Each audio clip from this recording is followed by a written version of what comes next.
Hi, Uma. Hi. Oh, hi, Deepa. Hi. I have with me today Dr. Uma Shashikant, all the way from Atlanta.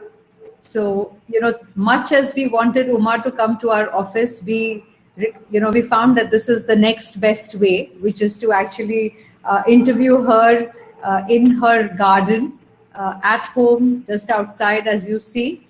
And we're going to be talking about Uma Shashikant, who's always been known to the world as really the expert in investment education and learning with her firm, Center for Investment and Education and Learning, CL. And Uma, you have, in your life journey, the last 5 years discovered that you've fallen in love with soil. And that's what you want to really come and talk to us about, and how you've become one new avatar for you, which is that of urban gardener, isn't it? Yes. It actually began in 2011 in my Bombay flat, Deepa. I used to have indoor plants, and I had an elderly gentleman visiting me. And when we were talking, he said, so much time, effort, and investment, and nobody's food. That's what he said. So when he said that, it struck me, and I had not grown food before then. So then I emptied a few pots and sowed a few methi and few other seeds and began a food garden. This would have been 2011 May, I think. And then I realized a whole set of, this was on my 7th floor flat, and I realized a whole set of organisms, which I then used to call pests. And today I have a better understanding. Whole set of beetles and worms, and so much came into that little garden. Of course, I kind of developed it over the next few years into a full-fledged garden. I completely stopped growing ornamentals, and I have been a food gardener ever since. And that journey has really taught me that it's about life. You see, when you put out food, I think there is nothing other than food and love in all our lives and all the life around us. So they just come for the food. So one creature is another's food, and there is a predator prey cycle in action. And when you grow food, you have an inside view of life around you, and you get an understanding of how beautifully this design has been created. So I think I was fortunate that in 2015 we moved to Atlanta. Atlanta has a fairly long growing season and a very mild winter. We get about 2 dozen days of frost in a year in winter. That's it. But otherwise, it's not really. It's in the south of the US and therefore has a much warmer temperature. And we were fortunate to, in the US, the spaces, there is, how homes have fairly large gardens, which they call as yards. And I was able to get a lot of space to be able to do what I'm doing. And so it has been a satisfying journey. And I also volunteer to help others also create gardens like mine. And today I don't, I grow through the year. I grow to the season, I grow through the year, and all the needs of my kitchen are met from the garden primarily, except for rice, sugar, oil. I think all the vegetables, I grow most of the vegetables. I grow a few pulses too, but primarily I grow vegetables. Yeah. So that's how it's. So, Uma, for someone like you who is a natural learner, you have 2 PhDs. So, this learning about nature, I mean, were you very methodical? Were you looking at books? Were you talking to people? How did you go about collecting the information? I'm very curious to know that. Oh, that's a beautiful question, Deepa. When I began, obviously I was to a large extent depending on online resources. So I would read anything I could lay my hands on. So it could be research papers, it could be somebody's talk, or it could be some writing. This extensive Indian agriculture has absolutely beautiful heritage running to thousands of years. So there's a lot of documentation also. And I think the organic farming movement is a big thing in India, and therefore a lot of people, there are a lot of seminars, people come and share and all of that. But as I went along, what I realized is that there is a lot of change the way I look at learning today. Because what I find is that what you learn from observation is extremely powerful.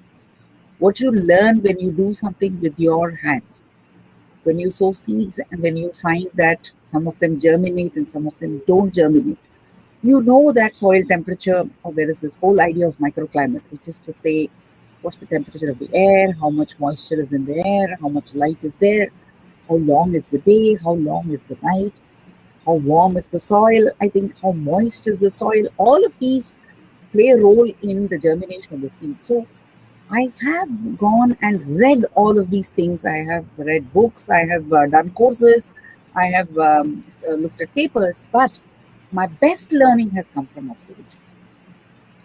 My most precious, I mean, it's like the pin dropping. You say, oh, wow, this is how it works. So it has, and today my respect for the humble farmer is much higher, because while we dismiss them as not having been schooled as formally as we have been, or not acquiring the degrees that we have acquired, while I won't discount the merits of formal learning, I believe learning from observation and experience is extremely precious.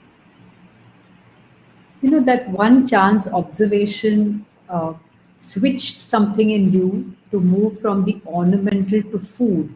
And Uma, as someone who's so connected to food, I mean, you're a outstanding cook, you are like a connoisseur when it comes to picking up ingredients.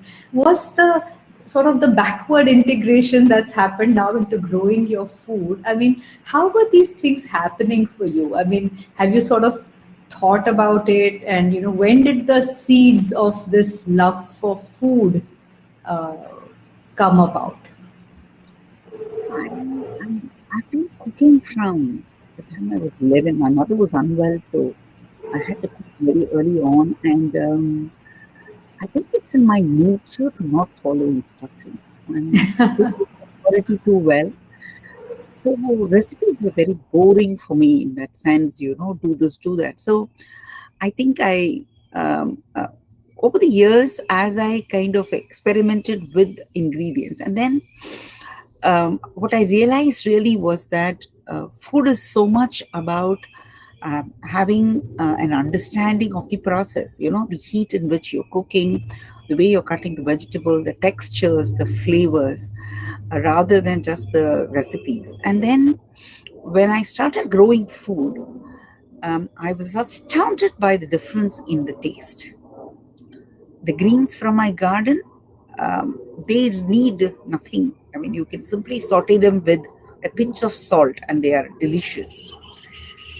So um, there are some finches that are running around the yard.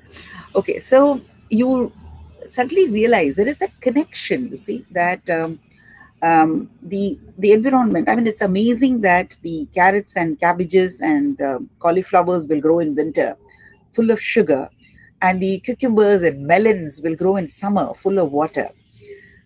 So Wonderful. I realized as you're growing a garden that what the garden is offering you is food that you need at that time of the season, which has been carefully nourished for your health. So today, I believe that the one of the a useful way to make, not just make food tasty, a useful way to have nutrition and resistance to diseases and have a healthy lifestyle is to be able to eat Today we talk of food miles, we talk of local communities, etc. I think these are precious ideas. I do not know how practical it is for everyone to have a self-sustaining food garden, but I do believe that it is possible. It was possible in the 100 square feet of space I had in the Mumbai garden, and it is possible in the 1 acre plot that I have today. So you need about, ideally about 200 square feet per person is nice to be able to get that much. But what I do find is that the variety of food that is available to you, um, the number of things that you can grow, and the taste and the range that you can bring in your food, is very precious. It leaves you with a certain appreciation for, none of the plants can consume what they produce.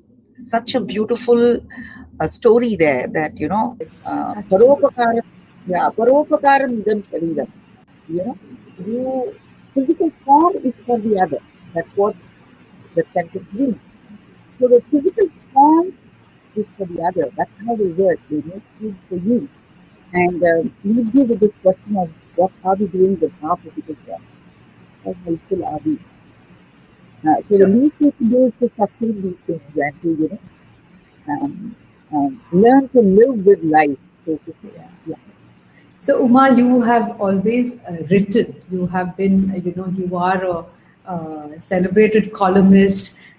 Your blogging or your writing, and how do you sort of log stuff of what happened in the day? And I'm sure your garden probably inspires you, and the natural educator in you is also wanting to document and share. I, I flood my friends' WhatsApp groups and messages with so much of notes, so many notes, that my son says, "Mom, it's called SMS."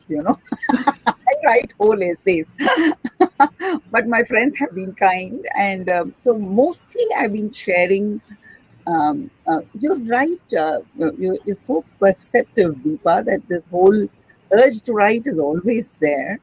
I have not begun blogging because I do not know. I do believe that social media involves a certain amount of marketing, not my skill. It'll be very difficult for me to just go out there and appreciate somebody's writing with the hope that they will appreciate what I'm writing. I can't subscribe to that arrangement. It's um, I find it very unacceptable to go out there and do that. I do not know why, and I'm not very confident that organically my blog will become big. Though I see a lot of YouTube videos that are beautiful and so well followed and so well appreciated. Several of my friends have been very unsuccessfully prodding me to start a YouTube channel and to start writing about gardening. I have procrastinated for too long. I should probably action it. Yeah. I must Yeah. find a way to formally put all the notes in one place and make it useful and helpful.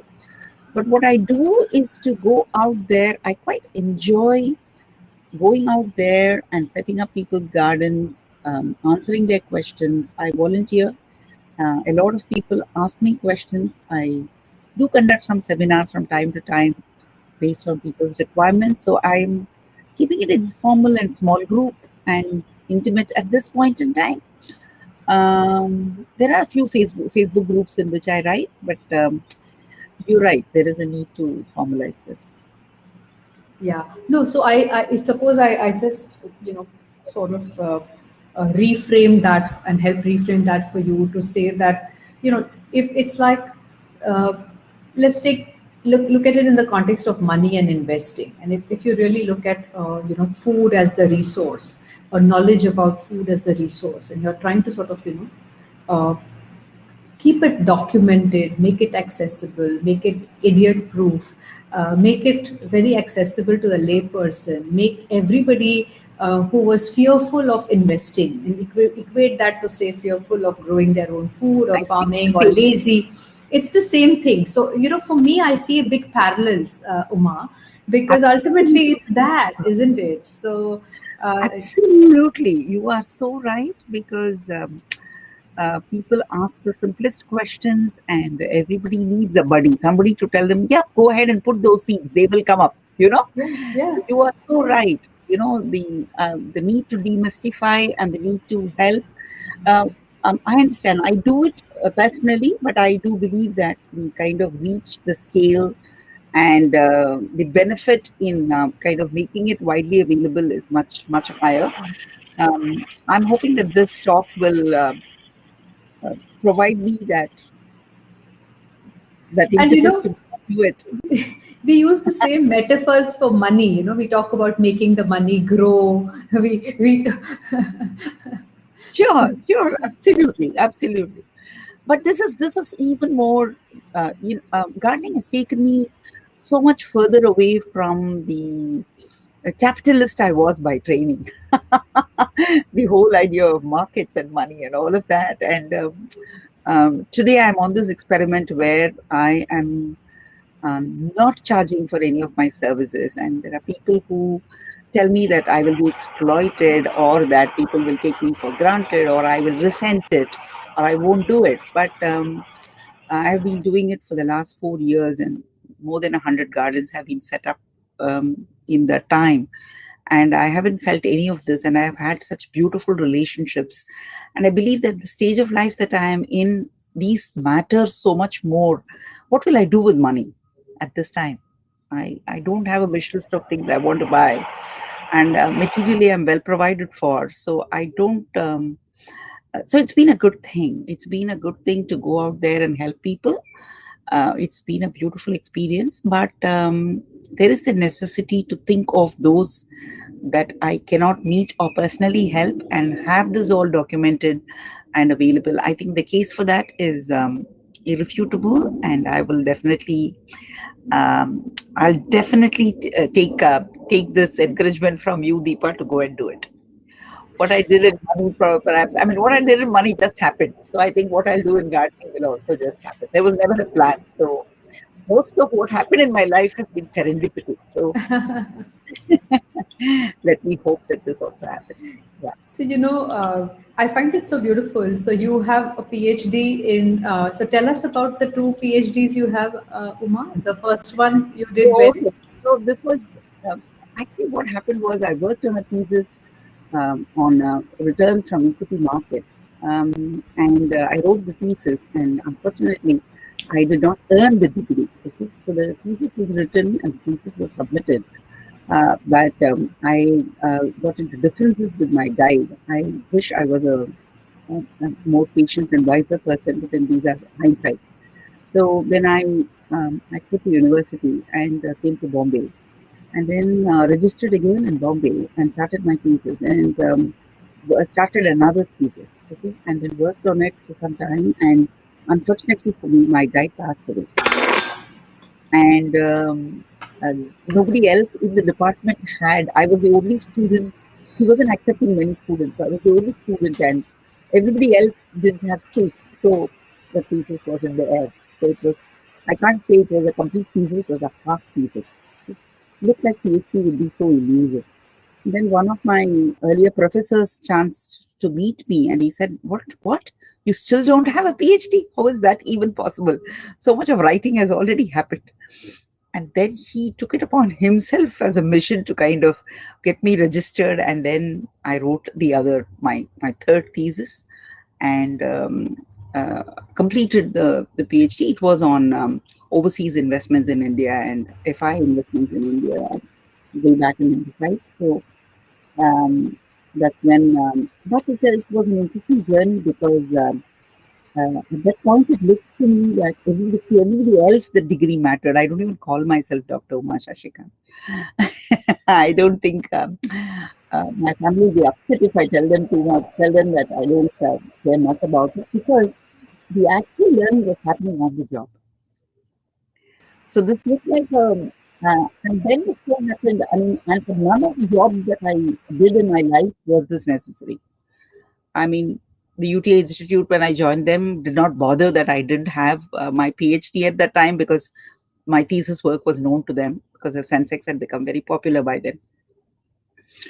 And my job at ICICI or ING did not require it. And when I started my firm, I don't think whether I had a PhD or not didn't matter. So um, uh, it's good. I mean, I like the fact that I have done a PhD because it kind of orients you towards a certain method of inquiry. Okay, you have a certain scientific orientation. For example, a lot of people who grow plants say that tender loving care. I just dismiss that as nonsense.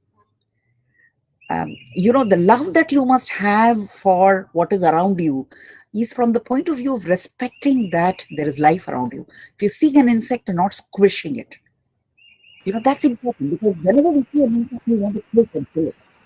You know? So, somewhere I feel that tender loving care is about sustaining as much life as possible. There are at least a few billion organisms that live in my garden. I'm very proud of that, and I'm very happy to create an environment in which they all can live happily. But going and talking to the plant and being nice to the plant and all is not something I will do. And I attribute the scientific approach to doing things to the fact that I went through the PhD process. Yes, yeah. So, you must have been when you first moved to Atlanta, and, by the time you sort of uh, started to sort of develop this bond with your space, the physical space. So, first to say, where do I begin? So, was that the thought process? I mean, how did the Yes. gardener in you evolve? Like, did you start small and then go big? And then what was happening in your environment? Like, were your neighbors noticing something different happening in your garden and stuff? Yes. America grows lawns. Okay. So that's again the elderly gentleman's words ring in my ears, and I keep using it. Nobody's food. So there are lawns that are grown with a great amount of investment, but they are just pretty pastures of grass, which have been unfortunately treated for weeds, etc. So they've been chemically treated. They look green, they look pretty, but they don't really feed anybody. Grass, by its definition, is actually molten sunlight, because the ability of grass to photosynthesize sunlight is the highest. It grows so rapidly, and the leaves grass is so filled with so much of nutrition, and therefore cows, goats, and other animals that eat this grass provide very good quality food. So the cellulose that we cannot eat grass and digest it. Our guts are not meant to digest that cellulose that's present in the grass, but cows can digest them, and cows can convert them into extremely nutritious milk and fats and meat and so on and so forth. So that's how nature works. And so when I was here, and I found that everybody, including the lawn that I inherited, I decided that it was futile to kind of do this. And the law here, mostly people are worried about the property values. So anything that looks untidy is supposed to bring down the values of property in that area. So house owner associations are very enthusiastic about keeping the place beautiful. So there are several rules that one has to follow. One must keep the front yard well mowed and mulched and neat and free of debris, so that it looks pretty. But at the same time, the backyard is free for you to do what you like. The backyard is your private space. So I began with my first backyard, and I inherited. Atlanta is famous for clay soil. So a lot of people told me that nothing will grow in the clay soil, and we had this beautiful soil development process in India called the Amrit Mitti. Okay, Amrit Mitti is our traditional way to develop soil. There is a certain process, and we begin by creating a bacteria, microorganism heavy portion called Amrit Jal. So I went around searching for a farm and found cow manure. I would have been um, uh, my family, in Tamil, they call this activity as Hani Porkardu. So, it's a way to kind of dismiss people who don't study. Oh, you don't study. You're just going to go around picking cow manure. That's the kind of derisive thing that they would say. So I landed up in America and went around picking cow manure, brought it back, developed the soil, and my neighbors were I also created a herb patch around the post box, which looked pretty, but at the same time, and I said free herbs. So my neighbors started taking notice, and I distributed food. I used to leave, and I did not know how fertile the soil here was, and how these efforts would be rewarded so beautifully, because Atlanta gets regular rains every week. We have a shower, and I used to harvest cucumbers by the baskets. So I would just leave a basket of cucumber and say, please take, organically grown, please be free to pick up, and so on and so forth. My neighbors started encouraging me. And then, since the backyard space is available, both Americans and Indians here are very enthusiastic growers. Typically, every Indian family will have a food garden in its backyard. Wow. And so slowly space was available, everything was good, and then the soil responded. That is when I learned about the soil. I learned about how adding organic matter, adding composting. So today I teach people to compost. I train people on building a zero trash home, how you can recycle and compost and not generate trash, and so on and so forth. So people have been taking notice, and people find it very joyful, because I think when you grow a plant and it produces, it's almost like you have enabled that to happen. You feel like Yeah. God in a sense. So it's been good. So overall, it has been very encouraging. But yes, we keep having to negotiate with homeowner associations Oh, to you allow. still. We are not Oh, able to allow us to do what we are doing, because they do have a lot of covenants that restrict gardening. oh, That's the oh. reality here. Yeah, yeah. So when you say the soil is of a certain type and the soil started responding, I mean, did you have to do stuff for it to respond? As in, Yeah, as I said, yeah. See, soil is a live thing, so you don't getting soil in a plastic bag from the store is not going to be helpful, because soil is a live thing. So anything live requires three things: it requires food, it requires water, it requires air. So when you seal soil in a plastic bag, you pretty much denied it air, and you have killed all the life that is present in the soil, right? As biologists famously say, 1 teaspoon of soil holds about 1 billion microorganisms. wow. So soil is full of life. So when you add organic matter, so you add food. When we say organic matter, we're talking of decayed plant matter. So chopped off leaves, brown leaves, and so on and so forth. So you add organic matter, you add compost to the soil. You make sure that the soil remains moist. So you keep mulching the soil so that it doesn't lose. I'm sorry. So it doesn't lose moisture. And can I just take a quick break Yeah, to get a water? I'm yeah, sorry. yeah. Please, please, Yeah, please. I'll just be back. Yeah, maybe we'll show some pictures of your garden in the meanwhile.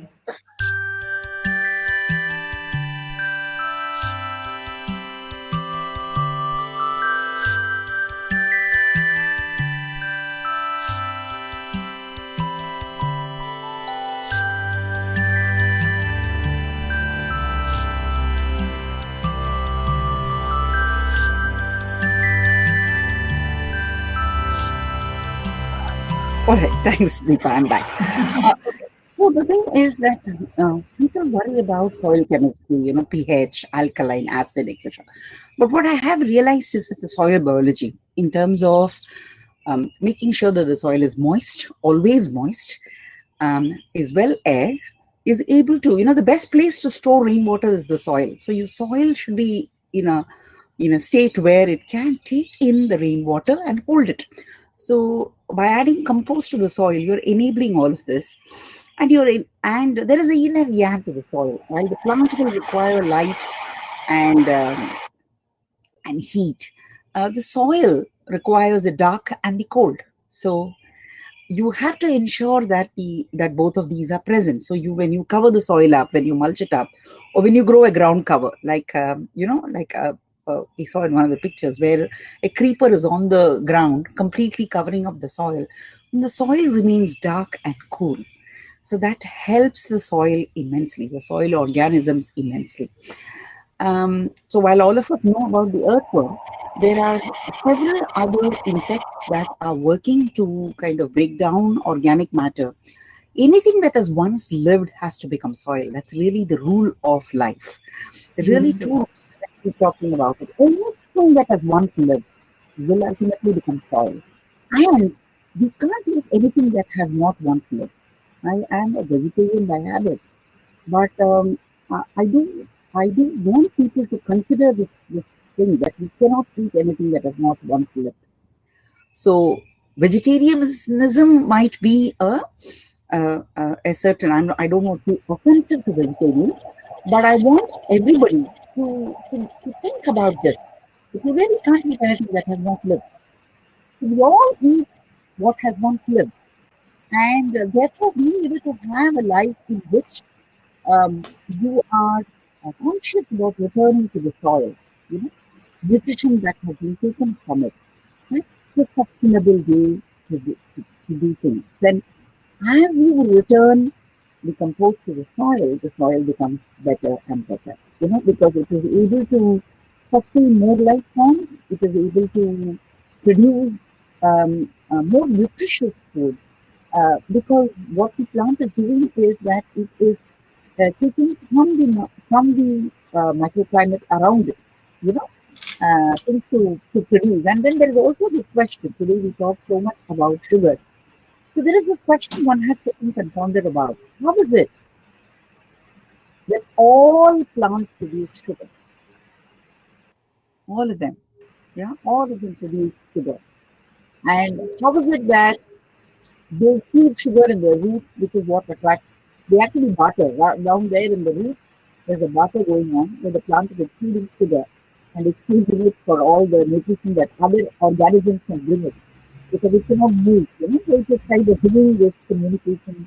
There's research establishes this. There's so much, and the bacterial organisms multiply on the power of sugar. And how is it that um, sugar is turning out to be harmful to humans in terms of question that bothers me. But I didn't think of animals as the intermediate organisms that come in there. So you will find that the cows or the goat or the sheep are all eating sugars or grass and all of this, and they produce meat which has no sugar. So somewhere there seems to be some conversion process of some kind. There's Yeah. more complex to fit into the conversation we are having, Deepa, but there does seem to be some logic to the way food cultures have evolved over thousands of years. Yeah. Enthusiasm of nutrition, we may be kind of simply oversimplifying these ideas, but food that's growing around you and food that is picking up what is the environment around you is likely to be good for you. So, if the plant is thriving and offering so much of its vegetables, there's so much of choice that is available there, it has to be good for your health. So, Yeah. Yeah. it's a real connection. So, you are consuming, you're part of the soil health, so to say, when Yeah. Yeah. you consume what that soil offers and also return to that soil food that it needs to remain productive. So, Uma, you moved homes in Atlanta. You were in another place, and I think you've moved homes. Obviously, you can't move your garden with you. So, what was that feeling when you were leaving the garden and going? Did you feel a tug? Did you feel emotional? Uh, You know, I was very happy that there was a garden for the other person to start on. I'd already worked on the soil, and the garden was ready for the next set of seeds. So I'm very happy to. I'm growing a lot of trees here, and I don't know how long we live here. We're very notorious for moving. Not that we plan it like that. Every time we go to a house, we think this is where we're going to live. And this happens to be our 18th house in 36 years of being married. Um, wow. Remember, we thought Nerul meant the final destination, We moved in 10 months after that. So, we don't know really where life will take us, but I'm quite fine to leave the garden behind and start over. So, what's Uma's typical day like? I mean, when does it start? And, when does the writing and the Mhm. CL and the articles and then the gardening, how does all fit in? How does it all fit in for you? I'm not too much of a planner, Deepa. The way I order my day is for me to remain active during the day. That's all I have in my mind. That from my waking hour to my sleeping hour, I sleep for about 6 to 8 hours on a day, depending on how tired, physically tired I am. But apart from that, I would like to be doing something. And broadly, um, there is this what do you say? There is a little time that I take to rest, and I would say um, I um, since I don't have help to run the house, there's a lot of work around in the house. There is cooking and there's cleaning, and, so there's a whole cleaning routine that one has to do anyway. And there's clothes and all of that. So there is no household help. Um, but I don't. We have 2 meals a day, so I cook twice a day, and I'm very fussy about it in terms of the food being fresh, and I don't want to repeat what I've cooked. So that's one of the creative challenges for me, that I will not as long as I can, so and so on. So typically, yes, the morning coffee is always in the garden, and one is always walking around to observe and to see what has germinated, what is growing, and what is in distress, and so on and so forth. So there is that, and then there is the household work. The afternoon is very hot, so that's the time I do the household work. I spend some time in the yard in the morning, and then post lunch is when I will go out and do the work for others. So somewhere between 2 to 6 or 2 to 7, I am out in people's yards working with them or helping them with their gardens or setting up gardens with friends. And then evening is again yard work in my own yard, where I'm doing some work. Something or the other requires attention. Something has to be sown, transplanted, etc. And since CL is Indian login time, so I will typically work for CL in the evenings. So around 7 or 8 o'clock is when I will start working, and depending on how long that might take. So that's typically how it is, and I allow my mood and my motivation to drive what I will do in a given day, Deepa. Not a very. I'm not very fond of planning. Um, I don't like the idea of controlling what my day should look like. I kind of let it be. So my husband would want, if he had his way, he would want me to plan the menu for the entire week, and make all the preps and all of that. Whereas for me to step into the garden and say, okay, what are we harvesting today? So my menu is decided by the garden. So It's uh, beautiful. yeah, so I am quite happy to let the day unfold. Yes, there is some planning in terms of whose garden I will visit and where I will go, etc. There are some basic things that are there, but otherwise, rest of it is it just happens. And I'm grateful that I'm in a phase of life where I can be this indulgent. There has been a time when I had to work to schedule and I had to kind of put in that number of hours. So I'm not meeting clients anymore. I'm not, apart from writing, I don't do anything else officially, so to say, just do writing. So that is very helpful. I am enjoying this indulgence, and I do believe that everyone must experience this. Waking up in the morning without work rolling in your head even before you wake up is a good feeling. It's beautiful. And how did the garden change you? I mean, It what changed me what completely, Deepa. Yeah, go on, finish the question. Yeah. Yeah, no, so I'm curious to know. So, so the last 5 minutes of the conversation, I do want us to really say, because these are the times when, we are all in lockdown. We are all sort of, it's a different pace that's gotten set. It's a different way of working, and it's all about transforming. So I just want you to spend a little time talking about how you got transformed, or how the The garden biggest soil. transformation, yeah, the biggest transformation, I must admit, I haven't spoken about it. The biggest transformation is you can't be a gardener and be an atheist.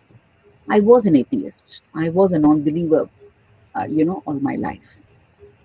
But when you garden, when you see the life around you, when you see how beautifully we are all connected by the same oneness of life, you know, um, that design is. I'm not saying that a particular god created that design. It's still difficult for me to assume that someone actually made this with their hands, but there is immense divinity in the way in which this is all coming together. And it is an extremely intelligent design, and despite all our scientific advances, we haven't figured it out in its entirety, the oneness of life. So it has converted me from someone who wasn't a believer into uh, a devotee. I mean, devotion is not an emotion I had experienced. It's too much of a rebel to be devoted. I would be nice, but um, devotion is an emotion I have learned because of gardening. The superiority and the intelligence of the design of how the trees harvest rain, and how even a little small blade of grass supports life, and so it's beautiful. It has also changed me in terms of our own role. There used to be a time when I would place myself ahead in terms of defining most work in terms of me. But what I have realized is the earthworm, which is digesting organic matter and making it ready for plants to absorb, because plants cannot absorb the organic matter directly. So it has to pass through the earthworm's gut and become vermicompost, which is readily available plant food. I don't think the earthworm has any clue whatsoever that it is contributing to the earth in this manner. So, very lofty conversations about changing the earth. Earth will take care of herself. No one has to protect the earth, you see. Earth will take care of herself. She's so powerful and so beautifully designed. She doesn't need great help from human beings. And one large wave, she can destroy everything and start fresh. You see, we all will be nowhere. So, this whole insignificance of who we are in the whole design of things, that you have to tread carefully. You have to be aware that so much is going on, and you're just part of this whole thing. So it has changed me immensely as a person. I am so much in awe of uh, uh, the earth as it is, and life around us. And it has also, and as I said, that paropagaram idam shariram. I believe that we are living in a way that's not in alignment with how rest of the life lives. Yeah. Everyone else is helping everyone else. So it has changed the way I live life. There's still a long distance to go, but it has completely modified me in terms of my priorities, the way I consume, the way I eat, the way I look at the world around me. It has changed, and I'm very grateful for it. I wish this understanding had come to me when I was younger. I would have lived a much more responsible life. I would have made better choices. It's beautiful, and you're now going to be helping a lot more people reflect. Those who listen to your talk, those people who are fearful of retirement, those people who wonder what they can do with their time. How to be active, how to be productive, how to be always curious, learning, sharing, transforming. And Uma, your name is Parvati, goddess, and this is really about creation. It's about the earth. It's really about the creative principle, and with a great level of perseverance and patience, because that's what I think gardening also requires you to transform, to becoming more patient and to allowing something larger than you to come to play. I think I've just simply been mesmerized and thoroughly enjoyed our conversation, Uma, as always. Thank you. I wanted to also add, Deepa, that being outdoors is so good for your health. I have great upper body strength now because of falling star. And, I'm breathing fresh air. I'm out in the sun. So I think all of these are also huge benefits. It is so worthwhile being outdoors. So thank you so much for this opportunity to reflect on questions that I hadn't considered earlier. You are so good in bringing those out, Deepa. Thank you so much, and I hope to bring in that blog and begin writing and document it. Thank you very much We, for this opportunity. we'll be waiting. We'll be waiting. It was a joy. Thank you very much. Thank you.